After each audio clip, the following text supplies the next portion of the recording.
हाय, good morning, Radhe Radhe everyone. उम्मीद करती हूँ आप सभी स्वस्थ होंगे, मस्त होंगे। तो आज की वीडियो की शुरुआत हुई है काफ़ी लेट, 10:30 बज चुके हैं। लेकिन बच्चों की तबीयत ख़राब की वजह से हम लोग भी काफ़ी लेट हो रहे हैं उन्हें उठाने में, उन्हें फीड कराने में। जैसे कि मैंने बताया था आपको पिछले ब्लॉग में कि मन्नू की है तबीयत ख़राब, उसे आ गया है फ़ीवर, तो वो कर रही थी बहुत ज़्यादा परेशान। और अभी मानवी की तबीयत काफ़ी ज़्यादा सुधर चुकी है, बस उसे थोड़ी खांसी चल रही है, वो कुछ दिनों में ठीक हो जाएगी। उसकी मेडिसिन हम ले आए थे। और यहाँ पर जो मेरा डेली रूटीन है वो चल रहा है। अपना नहाने के बाद मैं रेडी हो रही हूँ किचन में थोड़ा काम करने के लिए।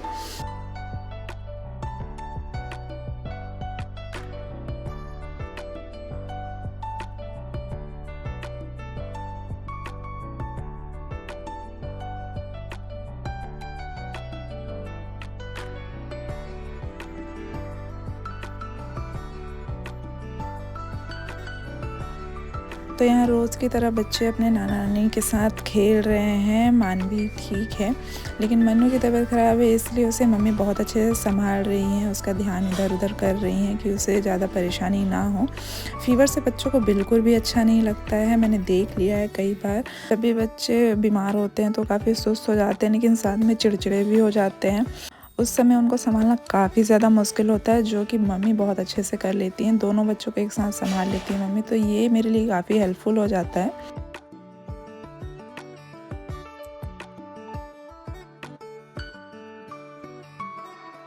तो यहाँ मैं किचन का काम करने के साथ साथ कपड़े भी वॉश कर रही हूँ, क्योंकि रात में मन्नू को हो गई थी वॉमिटिंग, जो कि बहुत ज़्यादा हो गई थी। उसे मेडिसिन दी गई थी फ़ीवर की और एलर्जी की और खांसी की भी। तो पता नहीं क्या हुआ, साथ में तो नहीं दिए थे हमने, लेकिन फिर भी उसे रात में सोते वक्त तो वॉमिटिंग हो गई थी, जिससे कि पूरा बेड गंदा हो गया था। तो वही कपड़े मैं वॉश कर रही थी।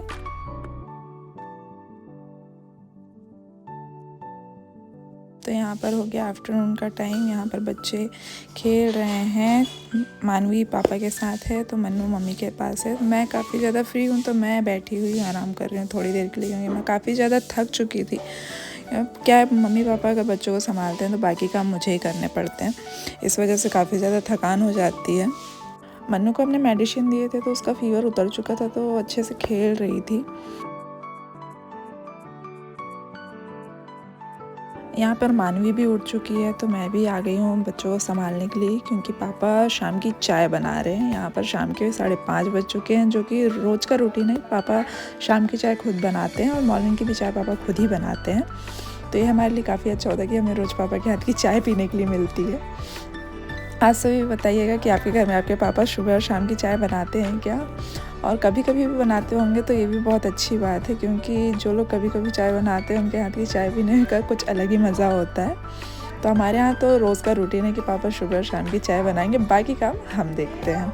अब यहाँ पर हम लोग बच्चों को स्वीट पोटैटो खिला रहे हैं, क्योंकि बच्चे अभी कुछ खाना ही पसंद नहीं कर रहे हैं, क्योंकि उनको फ़ीवर था, उनके मुँह का टेस्ट बदल चुका है।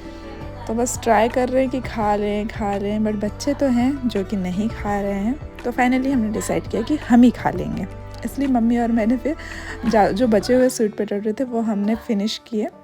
जो स्वीट पोटैटो होते हैं ना, वो कुकर में बॉईल किए हुए, कंची में बॉईल किए हुए, वो बिल्कुल भी उतने अच्छे मीठे नहीं लगते जितने अच्छे अपन पहले करते थे, जो आग में भूंजा जाता था, जैसे आलू को भूंजा जाता था। वो जो स्वीट पोटैटो का टेस्ट होता है ना, वो आजकल देखने को ही नहीं मिलता, खाने को ही नहीं मिलता है।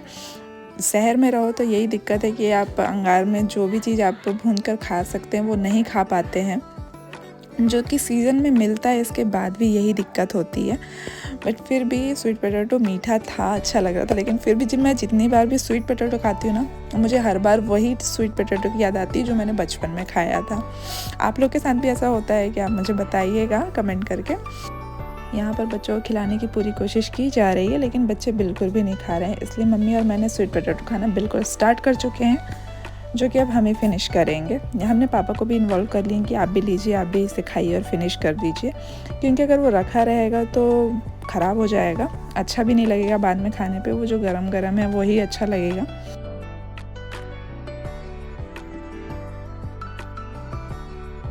बच्चों ने स्वीट पोटैटो तो नहीं खाए, इसलिए हमें दूध पिलाना पड़ा। अब यहाँ दूध पीने के बाद मानवी का उधम चल रहा है, फुल मस्ती चल रही है। और मैं यहाँ मम्मी के साथ डिस्कस कर रही हूँ कि मुझे आज बैंगल्स नई वाली पहनना है, तो क्या मैं दुकान से निकाल कर पहन लूँ। मम्मी कह रही ठीक है, जो लग रहा है आप निकाल कर पहन लो। तो यहाँ पर मैंने निकाल लिए हैं बैंगल्स जो मुझे पहननी है। मैं चेक कर रही हूँ कि कोई टूटी हुई तो नहीं है, और मम्मी भी बताते जा रहे हैं कि अच्छे से देखना, अच्छे से। लेकिन मिस्टेक से मुझसे पूरा बैंगल की जो रस्सी होती है वो पूरी निकल गई, और जितने अच्छे से वो सेट था वो पूरा बिखर गया था। तो मुझे काफ़ी बुरा लग रहा था, बट एटलीस्ट पापा ने मेरी लास्ट में काफ़ी ज़्यादा मदद की है। देखिए यहाँ पर ये निकल गया मुझसे, और मुझे समझ ही नहीं आया कि कैसे हुआ है। बट फिर यहाँ पे पापा ने कहा कि कोई बात नहीं, जैसा था वैसा लगा दो, जैसा बन रहा है आपसे, ज़्यादा टेंशन लेने की ज़रूरत नहीं है। फिर पापा भी मेरी हेल्प करने के लिए आ गए वहाँ पर, तो पापा और मैं साथ में ऐसे लगाने लगे फिर से। हालांकि मैंने अपने लिए बैंगल्स निकाल लिए थे। हमसे अगर कोई भी काम बिगड़ जाता है तो हमारे पेरेंट्स पूरा साथ देते हैं उसे ठीक करने में। जैसे पापा यहाँ मेरी हेल्प कर रहे हैं क्या ठीक से उसे जमाने के लिए। पापा ने कहा है कि वो जैसा था आपने देखे हो ना, आप बस वैसी कोशिश करो, और नहीं होता है तो छोड़ दो, लेकिन पूरी बैंगल्स एक साथ नोट कर दो तो अच्छा रहेगा। लेकिन मैंने अपनी तरफ से फुल कोशिश की कि वो जैसा था मैं उसे वैसा ही जमा दूँ, और थोड़ा बहुत हो गया। मैं सच कहूँ तो हो भी गया था और नहीं भी हुआ था, बट मेरे हिसाब से काफ़ी ज़्यादा हो गया था। मैंने बहुत अच्छा किया था उस टाइम पे, तो जमा तो दिया था लेकिन थोड़ा थोड़ा ढीला हो गया था, बट कोई बात नहीं। फिर मैंने निकाली दूसरी बैंगल्स दूसरे कलर्स की, ब्लू कलर की। अब इसमें मुझे मम्मी ने पहले क्या दिया था कि इसमें आपको बिल्कुल ध्यान से करना है, इसे बिल्कुल आप बिगाड़ना नहीं। तो मैंने बहुत केयरफुल होकर इसे निकाला और अपने बैंगल्स निकाल लिए और सेट किया। जैसा बैंगल का सेट जमा हुआ था मैंने उसे वैसे ही नोट करके वापस रख दिया था। और इस बीच में ना पानी पूरी वाले भैया आ गए थे, तो मैं इस बीच में पानी पूरी खाने भी चली गई थी। और फिर मैंने पानी पूरी खाकर आकर फिर मैंने ब्लू बैंगल्स निकाले थे। देखिए हम लोग लड़कियां ऐसी होती हैं कि हम अपना काम छोड़ सकते हैं लेकिन पानी पूरी नहीं छोड़ सकते हैं। तो बस वही पानी पूरी की तरफ मैं चली गई थी खाने के लिए। ये सभी के साथ होता है, ठीक है, सभी लड़कियों के साथ होता है, लड़कों का नहीं कह सकती, लेकिन हाँ लड़कियों के साथ तो होता ही है। यहाँ मैंने अपने बैंगल्स पहन लिए थे और यहाँ पे मैं कपड़े फोल्ड करने अपने रूम पर आ चुकी थी। अब रात का यही रूटीन है कि जब भी हम कपड़े सुबह धुलते हैं उन्हें फिर शाम को फोल्ड करके रखो, क्योंकि बच्चे इस टाइम पे रेस्ट कर रहे होते हैं, तो हमारे पास यही टाइम बचता है कुछ भी करने के लिए। तो बस यही हो रहा है। इसके बाद बेड को सेट करना है, जमाना है, कपड़ों को रखना है अच्छे से, और फिर खाना खाकर बच्चों को एक और बार फीड करवाना है। और फिर बच्चे सोएंगे तो फिर हमें मोबाइल चलाने का थोड़ा टाइम मिलेगा, अपने लिए टाइम मिलेगा, जो कि बहुत अच्छी बात होती है हमारे लिए जब बच्चे रेस्ट करते हैं। तो अब यहाँ देखिए, यहाँ तो रेस्ट का तो कुछ नामो निशान नहीं है। यहाँ पर बच्चे जग चुके हैं और मम्मी इन्हें गाना बजाकर सुलाने की कोशिश कर रही हैं, बट बच्चे कि सोना पसंद ही नहीं कर रहे हैं ऐसा लग रहा है मुझे। तो मम्मी उन्हें हंसा रही हैं। देखिए किस तरीके से हमारा ये रोज़ का रात का रूटीन होता है, जो कि काफ़ी ज़्यादा अच्छा होता है। और यही यादें मुझे लगता है आगे मुझे बहुत ज़्यादा याद आने वाली है जब मेरे बच्चे बड़े हो जाएंगे और जब मैं दूसरे के छोटे छोटे बच्चों को देखूँगी।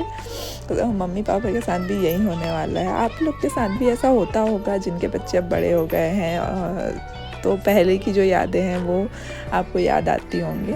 मेरे साथ भी यही होने वाला है, क्योंकि मेरे बच्चे 9 महीने के हो चुके हैं, तो मुझे जब वो पैदा हुए थे तब से लेकर अब तक की बहुत सारी यादें हैं जो याद आती हैं। अब वो लोग गोद में नहीं आ पाते हैं, तो वो चीज़ भी बहुत बुरी लगती है कि धीरे धीरे मेरे बच्चे बड़े हो रहे हैं। बुरा भी लगता है और खुशी भी होती है, लेकिन अब क्या करें, कुछ कर नहीं सकते। बस यादों को सजो कर रखना है और जितने भी मोमेंट है अच्छे से एंजॉय करना है इनके साथ। जितना हो सके उतना समय बिताना है इन लोगों के साथ, तो वो भी बहुत अच्छे अच्छे पल बिताने हैं।